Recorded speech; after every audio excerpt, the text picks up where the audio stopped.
Hey everybody, welcome to another episode of Courtside with Beilinson Tennis, part of the Tennis Channel Podcast Network. Here with my co-host Steve Flink. We're doing this again on Saturday, Steve. Uh, we normally do these Monday nights, Tuesday nights, whatever. But last Saturday we did it at the early stage of the tournament. We're doing it now to catch everybody up to current day. There's so much that we need to talk about. We both felt that if we were to do everything on our Monday night recording, it was just too packed in. So for our listeners, pay attention because we're going to be hitting a lot of different topics. Steve, what a week. What a first week. Yeah, it was. And we had a little bit of everything, between Rafa having to pull out of the tournament and Novak making that surprisingly early departure, and then suddenly we got day after day of some very gripping matches. So I think now we're getting down the home stretch, and despite some bad weather in Indian Wells, they've had a terrific tournament.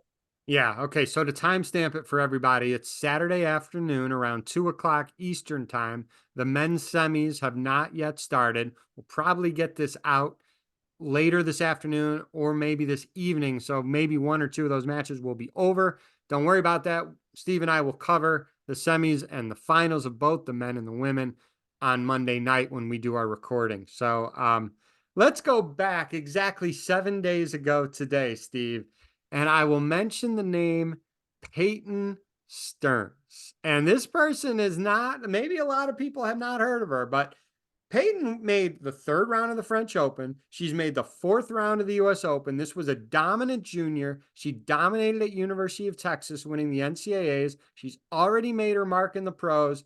And this kid, Steve, I'm telling you, she has a fire inside of her. She has a competitiveness, and she has a belief. And she was up 5-4, 40 love serving against Arina Sabalenka. It didn't quite work out. But I'm telling you, tennis listeners, be on the lookout for Peyton Stearns. Well, I agree. I mean, she gave a glowing account of herself that evening, and the crowd was exhilarated and inspired deeply by her performance. As you say, 5-4, 40 love, then a fourth match point in that game as well. But then they go to a tiebreaker, and she saves 3 match points before bowing out very gallantly. And this was largely Sabalenka taking the match out of her hands with tremendous poise under pressure and very aggressive shot making. So I think that she should be delighted with her performance in defeat. It's not one of those losses that should linger. Like, how did I let that get away? More so, I was on the brink. Sabalenka was too good when it counted, but I'm here to stay. I think that's her attitude. I think I've said this before, at any level, recreational, collegiate, high school, pros, if you play tennis enough, if you play enough matches, Steve, you're going to win matches that you have no business winning, and you're going to lose matches that you should never, ever lose. It's just, that's part of tennis. And again, you see it at every level. It hurt, obviously, for David, Peyton in this match. But again, I'll ask you, Steve, like, David, just a quick point on that. Just a quick point on that, just to back up to reinforce what you're saying.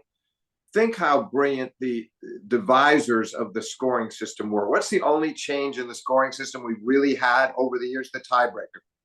But otherwise, that original 15, 30, 40 game, it's so hard to close out games. It's so difficult to close out sets. And it's even that much tougher to close out matches. So I just think they had foresight. That scoring system is held up. You can't run out the clock. A lot of it has to do with that scoring system, because obviously in team sports, you have a certain lead at a certain point, and you can sit on that lead, and it's almost inevitable that you're going to win. Tennis is just not that way. Tennis and golf. There's no clock. Yeah. You got to make that final putt. It is unbelievable. But what I want to ask you about Peyton, Steve, are you seeing in her what I'm seeing, that belief? And I think it could be taught. The confidence, the inner belief, and all that. It can be taught a little bit. But I also think a lot of that is innate, and that kid has it, Steve.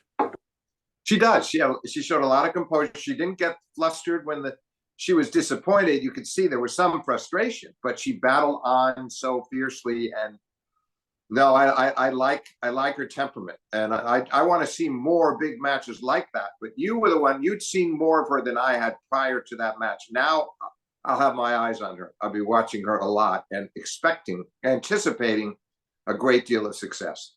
Peyton Stearns. Keep that name at the top of your head because we're going to see a lot of her. All right. Another person that I was impressed with, she didn't go very far in the tournament, but she played better than I've seen and a lot of others have seen her play in a long, long time.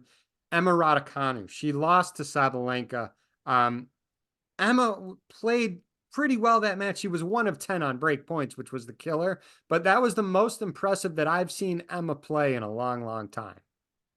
I'd say she probably feels the same way. I would say disappointed not to be able to close out the second set. I think she had 5-3, and she could well have been into a third set.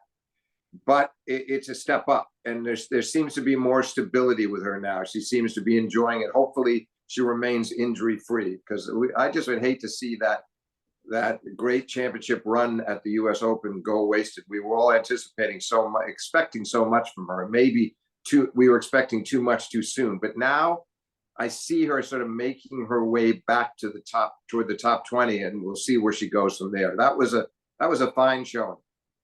Someone who's going to get back up to the top. She was at the top. She went away for a little while. She's going to get back up to the top real soon. That's Naomi Osaka. She lost to Elise Mertens, but it was tight match. The balls that Osaka was missing, she's going to be making those real soon. I think it's just more matches, but she has it, and I am a firm belief that she's going to be up there with Raducanu, Sabalenka, Iga fighting in the latter stages of the biggest tournaments of the world. I think so too. I like the way she was hitting the ball. She also was very composed and coming from 2 breaks down at the beginning of that match. 3-love, 2 breaks down.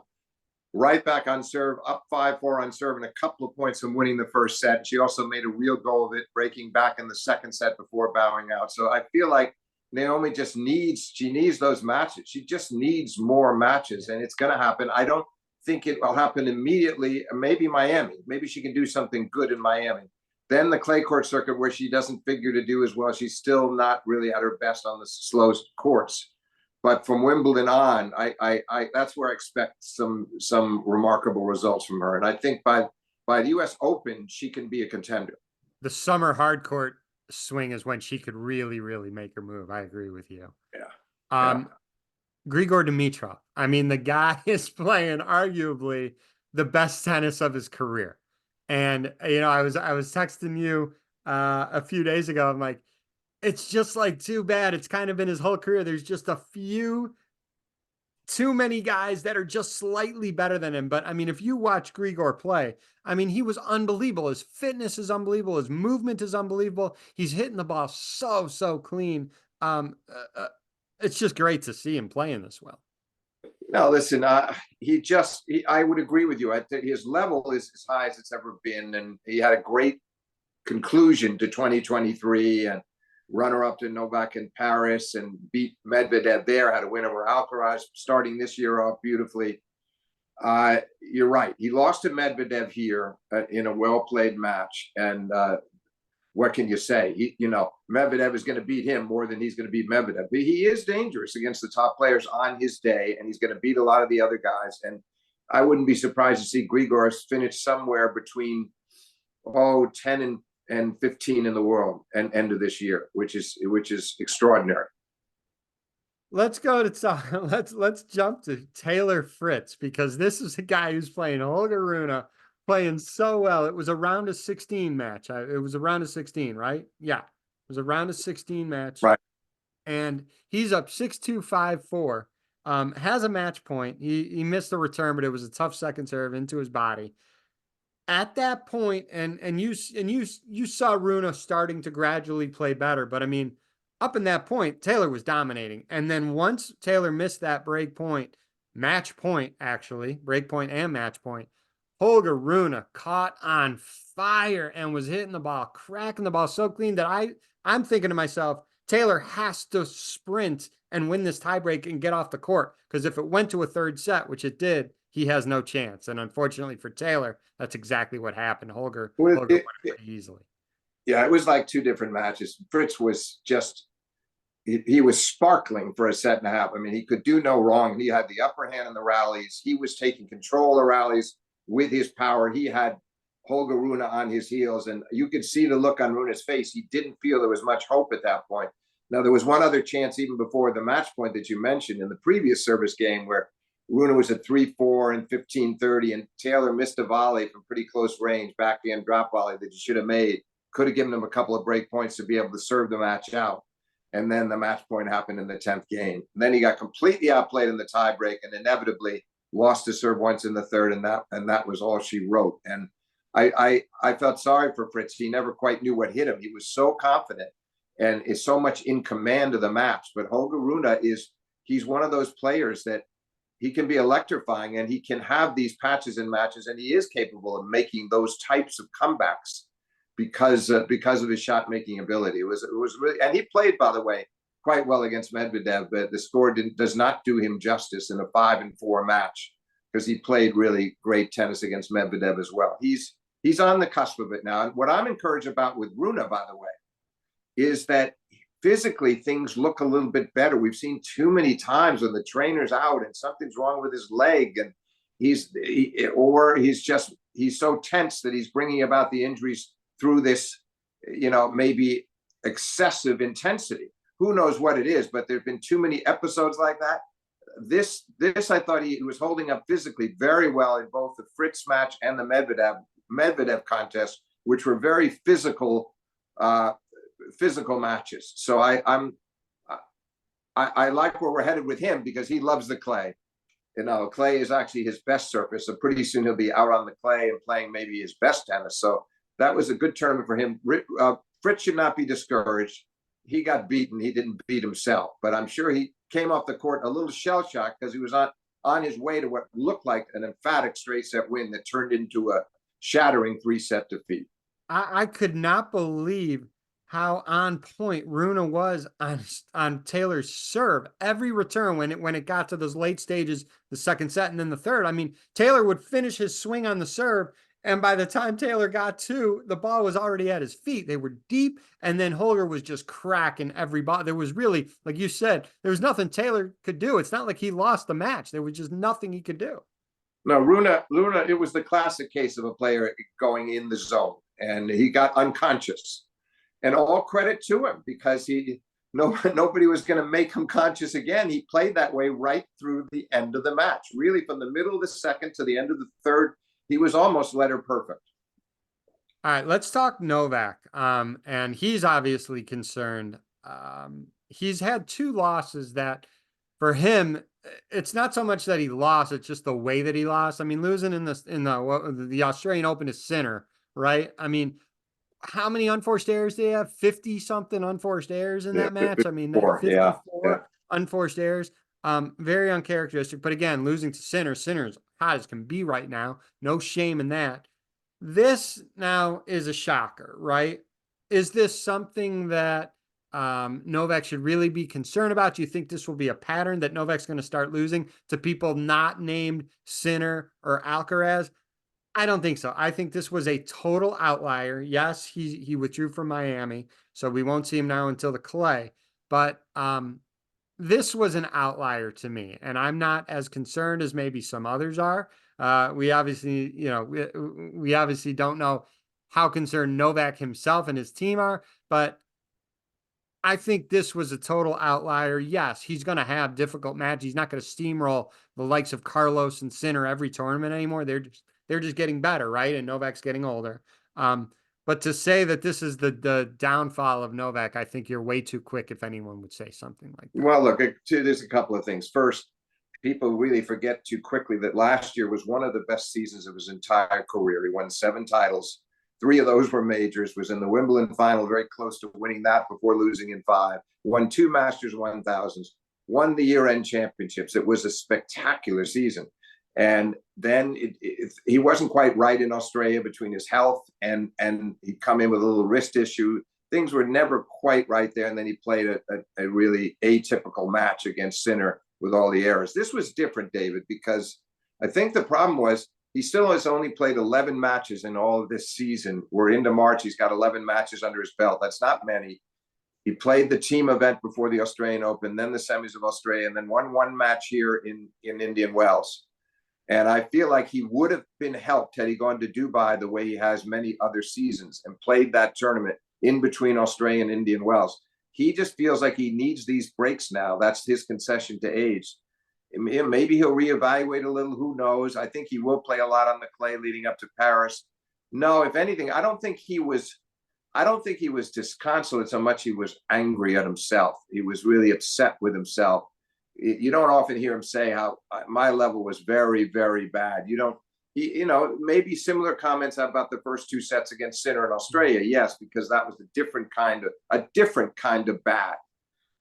This time he was too defensive. And that's the part that surprised me the most. Was he said, I didn't have enough on my ball. He said, he couldn't quite figure out why he was so tight in the third, because to come from a set down, win the second, that can happen against a player you haven't met before. But then you figure, no way does he lose the third set once he gets in there. And he was hanging on in the third. It was one break, and he never came close to breaking Nardi. And as he said, he kind of helped Nardi along with his level. So I think he made Nardi look better than he really is. No, I don't think there's any long-term ramifications here. I think he needs to just get a lot of matches on his way to Paris, do as well as he can, and try to get a title along the way, maybe win Rome again, where he's had so much success in the past, but get plenty of matches and come to Paris, where he's in search of a fourth title at Roland Garros. People forget how 3 titles, and he's won it 2 of the last 3 years. So he's going to be priming for Roland Garros again, and I think he'll put this behind him in a hurry. Physically, nothing looked wrong. He seemed fine physically. I think it's just a question. He needs the match play, and he's had too much success over too long a period in his career to let this loss put him into the doldrums. He'll come out of it quickly. I agree with that. And hopefully once he gets on the clay, he gets a lot of matches behind him and he starts playing like he expects of himself. All right. I want to talk about last night, one of the women's semis. 2 players that I love. I was going to be happy regardless of the outcome. And that was Maria Sakkari beating Coco Gauff in 3 sets. A couple things, and then I'll pass it over to you for your thoughts. And I'll say this, and I think Coco would also would agree with me. Coco was 1 set away from being in the final, Steve. I don't think Coco played well at all this tournament, with the exception of 1 match against Elise Mertens. Her first 2 matches were not that great. She gets through Elise Mertens. The next match, she double faults, 17 times? She was not sharp. Now, getting as far as she did, semifinals, 1 set away from being the final, that speaks more of her taking on the personality of maybe her coach, Brad Gilbert, winning ugly, because a lot of players may not have gotten nearly as far as Coco did. I don't think she was sharp. And then again, I'll turn to Maria Sakkari. I've been a fan of her since her great 2021. It's been rough going since then. The coaching change had to happen. We didn't know who she was going to pick, but then when Jess and David Witt separated, David Witt, who's had so much success with Venus Williams, Jessica Pegula, what a gem of a find for Maria Sakkari to add to her team. And she's beaten Garcia, Paris, Emma Navarro, who had an amazing tournament, who beat Sabalenka, and then Coco late last night. Well, let's start with Coco. I don't think I agree with you. There's no question that she only played the 1 really top of the line match. The rest of them, a lot of ups and downs. She's struggling with her forehand again.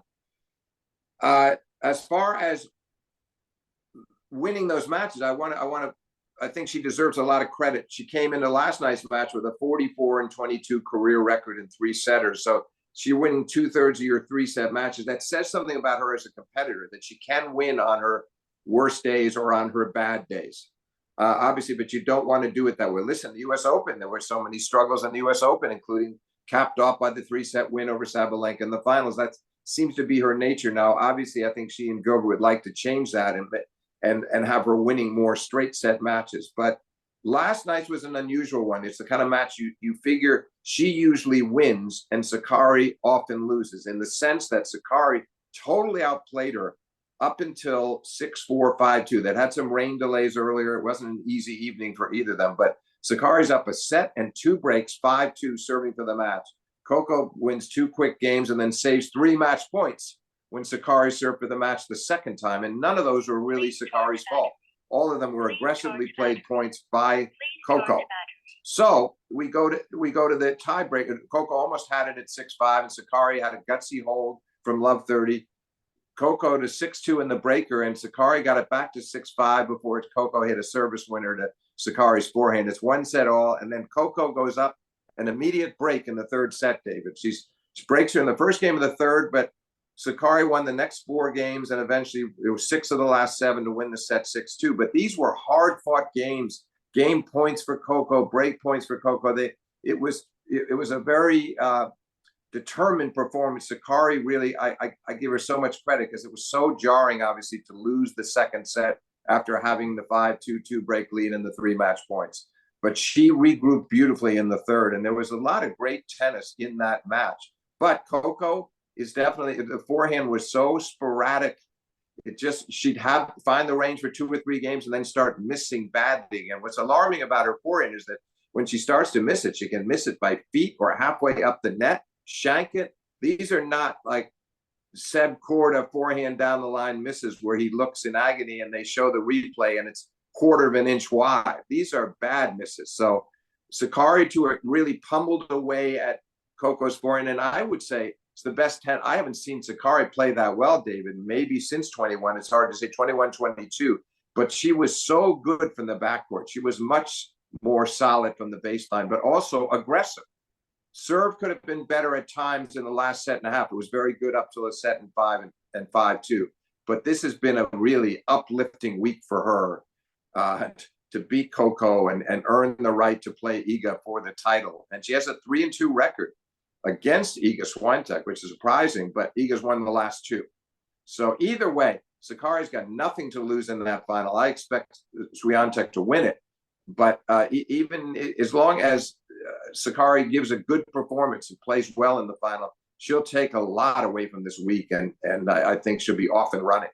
Yeah, no, I agree. And we won't make predictions or whatever because we're going to talk about it on Monday night when we do the women's final. Iga Swiatek, she's lost like 18 games to get her. She's smoked pretty much everybody. It'll be interesting how Sakkari matches up with her. Let's talk briefly about the men's semis.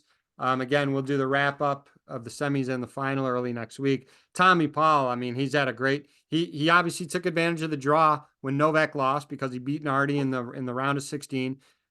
Tommy has had opportunities like that where the draw has opened up for him previously, and he's not taken advantage of it. This time he did, and then in the quarters beat Casper Ruud, which was a good win for him. He plays Daniil Medvedev. That's going to be a tough one for Tommy. And then the one that everybody's really been talking about is the Sinner Alcaraz rivalry continues. I'm thinking 7-6, 7-5 in the third for somebody. I don't know who. Well, my call has been, I've been thinking about this for days, and I don't know why I keep coming up with this score, but I have Sinner winning 7-6, 5-7, 7-6. Optimistic in the sense of every set being that close, but if both of them are playing at their best, it's entirely possible too. I can't imagine we're not going to get a great match. You got Sinner, who has not lost all year long, who's won his first major to start the year. That's just fueled him with confidence, and I think he's lost his serve twice all week. The serve is the most improved part of his game. I think maybe the return is a close second. So I just think he's going to make Carlos beat him, but we all know that so the scenario there is he's just a slightly better percentage player, and his percentage tactics pay off in the end. But there's always the possibility that Carlos, with his explosiveness and his love of this court and being the defending champion, and he just seems to enjoy this hard court as much as any all season. And he has an opportunity. He goes out there, and a strange feeling for him, for someone who's been number one, who had that number one ranking for a number of weeks. Like Novak took it away from him. But Carlos suddenly comes into this match as a decided underdog. It's got, and which I think, I decided, certainly the underdog. Yeah, not decided, an underdog, yeah. No, but I mean, I just think he's lost the last 2 to him. He hasn't won a tournament since Wimbledon last year. In that sense, what his form has been leading up to this, but it's balanced by the fact that he's played very well here after losing his first set in his opening match. And then he's really found his highest level, looked terrific against Zverev in the last round, took him apart. And Zverev had beaten him the previous 2 times, both at the year-end championships and again at the Australian Open. So he's looked to me like he's getting back to himself, Carlos. You said it though, getting back. The question is, can he get all the way back? It's going to take maybe 101% to beat Sinner, but he's capable of it. And I think, again, the crowd will be excited. Crowd will be very torn, I think. But a lot of times when Carlos is playing his most electrifying brand of tennis, they can't help but side with him. And he plays to the crowd perhaps a bit more than Sinner. And I don't mean that in a critical way. I mean, he loves to connect with the crowds and often does when he's playing well. So I just think we're in for a dandy. I just feel like the reason I give Sinner that slightest edge is because of his serve, because of his consistency. And I feel the other thing, David, is that he's so much better. Yeah, he beat Carlos the last 2 times last year, including once indoor in the fall. And you can say Carlos wasn't at his best in that stretch. Beat him in Miami last year, Sinner, after losing to him here, and then again in the fall. But if you look at how much progress he's made since then, that's why I consider him the favorite. But I don't. I have to say, I don't say this with. I'm not overconfident about my prediction because I have so much respect for Carlos when he's soaring, and when he's soaring, he is obviously capable of beating anybody on his day, and he's in that mood now. And I think he senses an opportunity. In turn, Sinner is like, look, I've worked hard. I can get to number 2 in the world if I win this match. I won. I'm the guy that's been dominating the game this year and who finished last year. Most people feel like for the last 6 months, maybe he's played better than anybody. Djokovic had a great fall as well, but they have a lot. There's a lot on the line. Is my point for both of them. A lot on the line, and little to separate them. I mean, you think of the U.S. Open match in 2022 where Carlos saved a match point against Sinner and won in 5, and you think of that hard-fought 3-setter in Miami last year, and when they're both playing well against each other, that it's only a thin line that separates them. I just feel like Sinner right now goes in as the more confident of the two. That could change in the course of the match, but he goes in with that attitude of, if I'm at my best, I'm going to win today. On the other hand, maybe Carlos does not feel any different. Yeah, no, it's well said. We're all looking forward to watching that match. And you're speaking of Sinner. There's a good article that you wrote, Steve, for the listeners who are USPTA members. The USPTA new Advantage latest issue. Again, it's USPTA Advantage. It's the latest issue. It's part of the RSI magazine. It's within that magazine. Steve, you wrote a really nice piece on Jannik Sinner. So for those that get that magazine, take a look. I'm going to let you go because we got to get ready to watch 2 great men's matches. We're going to try to get this pod out as soon as possible. And then we're going to do this again Monday night with a release, most likely Tuesday night, where we will wrap up the men's semis, the men's final, and the women's final. So thank you for your time, Steve. Well, I think the fans are in for a treat, and so are we, David, today. And let's just hope that both of those guys are physically at their best, and they're playing their best brand of tennis, because we can't go wrong if that's the case. And let's face it, it's the rivalry that we're going to be talking about for the next 10 years. They're going to play so many critical matches against each other. So this will be one among many. Can't wait. Thanks, Steve.